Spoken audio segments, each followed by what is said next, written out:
আসসালামু আলাইকুম, আমন্ত্রণ জানাচ্ছি আইজি ক্রিয়েশন নিউজ আপডেটে। সঙ্গে আছি আমি ইমতিয়াজ আহমেদ। শুরুতেই সংবাদ শিরোনাম। তারেককে জিতিয়ে আবিদকে হারিয়ে দিলেন শিশির মনির। হাসিনা মারা গেলে টিকে যেত আওয়ামী লীগ।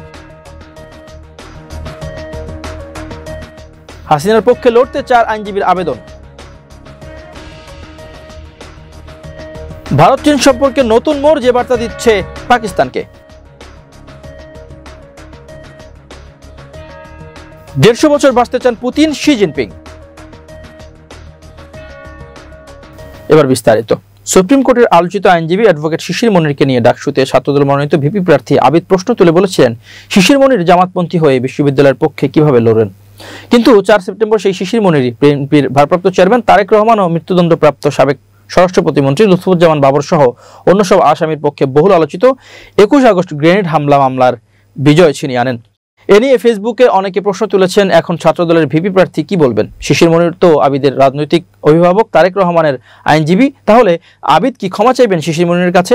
এরকম নানা প্রশ্ন এখন ঘুরে বেড়াচ্ছে ফেসবুকে। তবে এ নিয়ে এখনো টু শব্দ করেননি আবিদুল ইসলাম আবিদ। বহুল আলোচিত 21 আগস্ট গ্রেনেড হামলা মামলায় যাবজ্জীবন কারাদণ্ডপ্রাপ্ত বিএনপির ভারপ্রাপ্ত চেয়ারম্যান তারেক রহমান ও মৃত্যুদণ্ডপ্রাপ্ত সাবেক স্বরাষ্ট্র প্রতিমন্ত্রী লুৎফুজ্জামান বাবর সহ সব আসামির খালাসের হাইকোর্টের রায় বহাল রেখেছেন আপিল বিভাগ। একই সঙ্গে 21 আগস্ট গ্রেনেড হামলা মামলা নতুন করে তদন্তে হাইকোর্ট যে পর্যবেক্ষণ দিয়েছিল তা বাদ দিয়েছে সর্বোচ্চ আদালত। আদালত বলেছেন, নতুন করে তদন্ত করবে কিনা সেটি সরকারের বিষয়। বৃহস্পতিবার সকাল 10টা 5 মিনিটে প্রধান বিচারপতি ডক্টর সৈয়দ রিফাত আহমেদের নেতৃত্বে 6 বিচারপতির আপিল বেঞ্চ এ রায় ঘোষণা করেন। হাইকোর্টের রায়ের বিরুদ্ধে রাষ্ট্রপক্ষের দায়ের করা আপিল খারিজ করে আপিল বিভাগ এ রায় দেন। বেঞ্চের অন্য 5 জন হলেন বিচারপতি মোহাম্মদ আশফাকুল ইসলাম, বিচারপতি জোবায়ের রহমান চৌধুরী, বিচারপতি মোহাম্মদ রেজাউল হক, বিচারপতি এস.এম. ইমদাদুল হক ও বিচারপতি ফারাহ মাহবুব। আদালতে তারেক রহমান বাবরের পক্ষে শুনানি করেন অ্যাডভোকেট মোহাম্মদ শিশির মনির সহ অন্য এক আইনজীবী। এ সময় আদালতে বিএনপির আইনজীবীদের মধ্যে উপস্থিত ছিলেন জ্যেষ্ঠ আইনজীবী Zainul Abedin, barrister Mahbub Uddin Khokon, barrister Kaiser Kamal, barrister Ruhul Kuddus কাজল, অ্যাডভোকেট গাজী কামরুল ইসলাম সজল। তবে ছাত্রদলের ভিপি প্রার্থী আবিদুল ইসলামের এই প্রশ্নের জবাব দিয়েছেন অ্যাডভোকেট শিশির মনির নিজেই। তিনি বলেছেন যে ছোট ভাই মানুষ, হয়তো ভুল করে বলে ফেলেছে, আমি কিছুই মনে করিনি। 1 সেপ্টেম্বর এক বেসরকারি টেলিভিশনে টকশোতে যুক্ত হয়ে উপস্থাপকের প্রশ্নের জবাবে তিনি এমন মন্তব্য করে নিজের বক্তব্য তুলে ধরেন। শেখ হাসিনা যদি গণভবনে মারা যেতেন, আওয়ামী লীগ বেঁচে যেত বলে মন্তব্য করেছেন আমার বাংলাদেশ পার্টির সাধারণ সম্পাদক ও রাজনৈতিক বিশ্লেষক ব্যারিস্টার আসাদুজ্জামান ফুয়াদ। সম্প্রতি একটি বেসরকারি টিভি চ্যানেলের আলোচনায় তিনি এই মন্তব্য করেন। ব্যারিস্টার ফুয়াদ বলেন, অনেক লেসপেন্সার গ্রুপ বিশ্বাস করে আওয়ামী লীগ ফিরে আসবে, তবে 1975 সালের আগস্ট আর 2024 সালের আগস্ট ভিন্ন। 75-এর আগস্টে শেখ মুজিব ঘরে বসে খুন হয়েছিলেন, কেউ পালিয়ে যায়নি। আর 24-এর আগস্টে হাসিনা দেশ ছেড়ে পালিয়ে গেছেন। নিজের ঘরে মারা গেলে রাজনৈতিকভাবে যে একটা সহানুভূতি হতে পারে, এটা বাংলাদেশে প্রমাণিত হয়েছে। এটা একটি সহানুভূতির রাজনীতি, একটা মন্দিরের রাজনীতি, একটা শোকের রাজনীতি হতো। যেমন শেখ মুজিবকে নিয়ে একটি শোকের রাজনীতি তৈরি হয়েছে। তিনি বলেন, শেখ হাসিনাকে দিয়ে সেই শোকের রাজনীতি তৈরি করা যাবে না। পলাতক সেনাপ্রধানকে দিয়ে পৃথিবীতে কোনো রাজ্য বিজয় হয় না।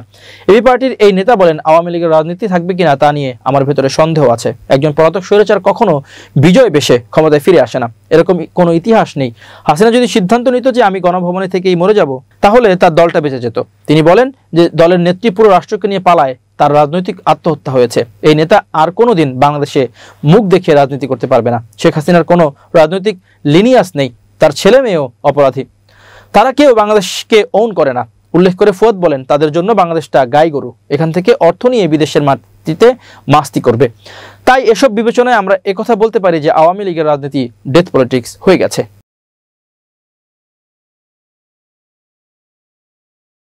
রাজধানীর উন্নয়ন কর্তৃপক্ষের প্লট বরাদ্দে দুর্নীতির অভিযোগে দায়ের করা মামলায় ক্ষমতাচ্যুত সাবেক প্রধানমন্ত্রী শেখ হাসিনার পক্ষে লড়তে চান 4 আইনজীবী। বৃহস্পতিবার ঢাকার 4 নম্বর বিশেষ জজ আদালতের বিচারক মোহাম্মদ রবিউল আলমের আদালতে বিশেষ মামলা নম্বর 22/2025 মামলায় শেখ হাসিনার পক্ষে লড়তে তারা এই আবেদন করেছেন। আইনজীবীরা হলেন মোর্শেদ হোসেন শাহিন, ইমরান হোসেন, শেখ ফরিদ ও তপু।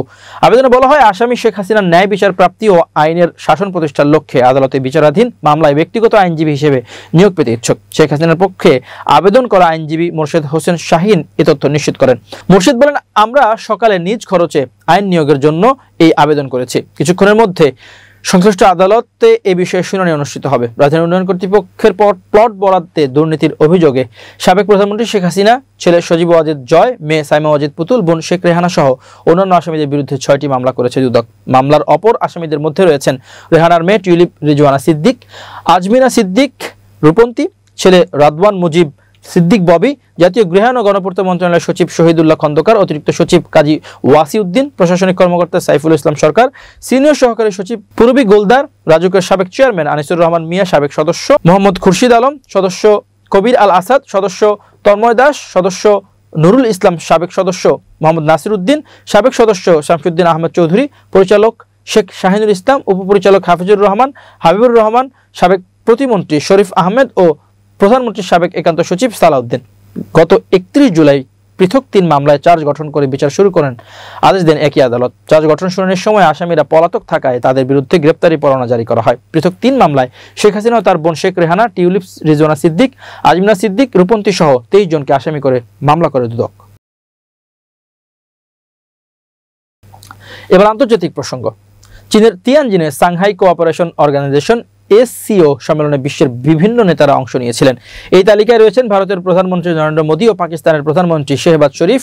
চীন সফরের সময় প্রধানমন্ত্রী মোদীর সাথে প্রেসিডেন্ট শি জিনপিং এর বৈঠক হয়। তিয়ানজিন বিশ্ববিদ্যালয়ে দুই দেশের সম্পর্ক নিয়ে দীর্ঘ বক্তব্য রেখেছেন নরেন্দ্র মোদী। প্রধানমন্ত্রী মোদীর সাথে বৈঠকের সময় শি জিনপিং বলেছিলেন, বিশ্বের পরিস্থিতি বদলাচ্ছে। ভারত এবং চীন শুধুমাত্র দুই প্রাচীন সভ্যতাই নয়, বিশ্বের সবচেয়ে জনসংখ্যাবহুল দেশ এবং একই সঙ্গে গ্লোবাল সাউথের অংশও তিনি বলেছিলেন, দুই দেশের জন্য ভালো বন্ধু হিসেবে থাকা এবং একে অপরের সাফল্যে অবদান রাখা, এমন অংশীদারিত্ব গড়ে তোলা অত্যন্ত গুরুত্বপূর্ণ। একই সুর শোনা গিয়েছে নরেন্দ্র মোদীর কণ্ঠেও। তিনি বলেছেন, দুই দেশের সহযোগিতার সঙ্গে 280 কোটি মানুষের স্বার্থ জড়িয়ে রয়েছে। চীনের সঙ্গে সম্পর্ক আরো উন্নত করতে ভারত বদ্ধপরিকর। দুই রাষ্ট্রনেতার এমন এক সময় সাক্ষাৎ হয়েছে যখন ভারতীয় পণ্যের উপর 50% শুল্ক চাপিয়েছে যুক্তরাষ্ট্র। বিশেষজ্ঞদের মতে এই শুল্ক ভারতের রপ্তানি খাতে উল্লেখযোগ্য প্রভাব ফেলবে। অতীত সীমান্ত নিয়ে বিরোধের বদলে ভারত ও চীন তাদের সম্পর্কে নতুন পুনর্গঠনের উপর জোর দিচ্ছে। একই প্রসঙ্গ থিঙ্ক ট্যাঙ্ক চেথম হাউজে ডক্টর ক্ষিতিজ বাজপেয়ী বলেছেন, বর্তমান সময়ে বিশ্বে কি কি পরিবর্তন ঘটছে তার উপর দুই দেশের সম্পর্ক নির্ভর করে। চীন ভারত একে অন্যের কাছে কি চায়। ইন্টারন্যাশনাল মনিটারি ফান্ড বা আন্তর্জাতিক মুদ্রা তহবিলের তথ্য অনুযায়ী ভারত $5 ট্রিলিয়ন অর্থাৎ $5 লাখ কোটি শেয়ার বাজার নিয়ে বিশ্বের তৃতীয় বৃহত্তম অর্থনৈতিক শক্তি হওয়ার পথে এগোচ্ছে। অন্যদিকে চীন বিশ্বের দ্বিতীয় বৃহত্তম অর্থনৈতিক শক্তি। বেজিং ভিত্তিক ওয়েইসওয়া অ্যাডভাইজারি প্রধান নির্বাহী চি আন লিউ বলেন, চীন ও যুক্তরাষ্ট্রের সম্পর্কে বিশ্ব অনেকটাই গুরুত্ব দিয়েছে। এবার বিশ্বের দ্বিতীয় ও তৃতীয় বৃহত্তম অর্থনীতির কিভাবে একসঙ্গে কাজ করতে পারে সেটা দেখার সময় এসেছে। তবে চীন ও ভারত দীর্ঘদিনের অমীমাংসিত সীমান্ত বিরোধ থাকার কারণে দুই দেশের মধ্যে বন্ধুত্বপূর্ণ সম্পর্ক গড়ে তোলার পথে একটা বড় চ্যালেঞ্জ বলেই মনে করেন বিশেষজ্ঞরা। এশিয়া ডিকোড নামক অর্থনীতিবিদ ও গবেষণা প্রতিষ্ঠানের প্রতিষ্ঠাতা প্রিয়াঙ্কা কিশোর বলেছেন, দুই দেশের মধ্যে সরাসরি ফ্লাইট চালুর বিষয়ে ইতিমধ্যে ঘোষণা করা হয়েছে। এছাড়া ভিসা আরও শিথিল করা যেতে পারে এবং অন্যান্য ব্যবসায়িক চুক্তিও হতে পারে। তবে কি অমর হওয়ার স্বপ্ন দেখছেন ভ্লাদিমির পুতিন ও শি জিনপিং? চীনের আলোচিত ভিক্টোরি ডে প্যারেড চলাকালে হেঁটে যাওয়ার সময় গল্প করতে দেখা যায় দুই নেতাকে। এ সময় অঙ্গ প্রতিস্থাপনের মাধ্যমে আয়ুষ্কাল বাড়ানো নিয়ে আলোচনা করেছিলেন তারা, যা ধরা পড়ে চীনের রাষ্ট্রীয় টেলিভিশন সিসিটিভির লাইভ সম্প্রচারে। পরে সাংবাদিকদেরও পুতিন নিশ্চিত করেন অন্তত 150 বছর বাঁচার উপায় নিয়ে কথা বলেছেন দুই নেতা। এ সময় তাদের সঙ্গে ছিলেন উত্তর কোরিয়ান নেতা কিম জং উনও। খবর দেওয়া মস্কো টাইমসের। বুধবার 3 সেপ্টেম্বর তিয়ানআনমেন স্কয়ারে হাঁটতে দেখা যায় পুতিন, শি এবং কিমকে। এ সময় অনুবাদকদের সহায়তায় একে অপরের সঙ্গে কথা বলেন পুতিন ও শি। সংবাদ মাধ্যমের দাবি, এই দুই নেতার কথোপকথনের বিষয়বস্তু ছিল অমরত্ব, অঙ্গ প্রতিস্থাপনের মাধ্যমে মানব জীবনের আয়ুষ্কাল বাড়ানোর মতো ইস্যু। কিভাবে বয়স বাড়িয়ে 150 বছর পর্যন্ত বেঁচে থাকা যায় তা নিয়ে আলোচনা করেছেন তারা। মাইক্রোফোনে ধরা পড়া কথোপকথনের অনুবাদ অনুযায়ী শির অনুবাদককে রুশ ভাষায় বলতে শোনা যায়। শি বলেছেন, একসময় 70 বছরের বেশি বেঁচে থাকা বিরল হলেও এখন এই বয়সী অনেক মানুষ শিশু হিসেবে বিবেচনা করা যেতে পারে। জবাবে পুতিন দাবি করেন, বায়োটেকনোলজির অগ্রগতির ফলে ক্রমাগত মানব অঙ্গ প্রতিস্থাপন সম্ভব হলে মানুষ অমরত্ব লাভ করতে পারবে। সেই দাবি, এই শতকেও মানুষের গড় আয়ু 150 বছর পর্যন্ত বেঁচে থাকার সম্ভাবনা রয়েছে। আয়ুষ্কাল বাড়ানোর বিষয়ে শির সাথে যে আলোচনা হয়েছে এক সংবাদ সম্মেলনে সেটি স্বীকার করেছেন পুতিন। তিনি বলেন, শি এ নিয়ে কথা বলেছিলেন যখন আমরা প্যারেডে যাচ্ছিলাম। হ্যাঁ, মিস্টার বার্লুস্কোনি এক সময় এই বিষয়ে বেশ সক্রিয় ছিলেন। আধুনিক স্বাস্থ্যসেবা, চিকিৎসা, এমনকি অঙ্গ প্রতিস্থাপন সংশ্লিষ্ট কিছু অস্ত্রোপচারও মানবজাতির মধ্যে এই আশার সঞ্চার করেছে যে সক্রিয় জীবনকাল আজকের মতো থাকবে না।